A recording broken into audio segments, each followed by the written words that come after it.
আমাকে অনেক কিছুই শিখিয়েছো। তার মধ্যে অন্যতম হলো কাউকে অতিরিক্ত ভালোবাসতে হয় না। তুমি শিখিয়েছো অন্ধভাবে বিশ্বাস করলে একটা সময় সেই বিশ্বাসী পাথর হয়ে বুকে চেপে বসে।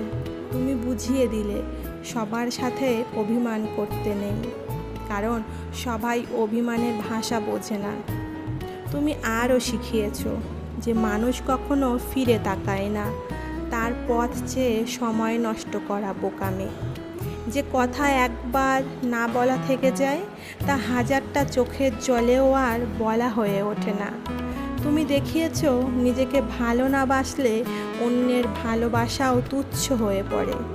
তুমি শিখিয়েছো চুপ থাকাটাও এক ধরনের উত্তর, যা সবচেয়ে বেশি কষ্ট দেয়।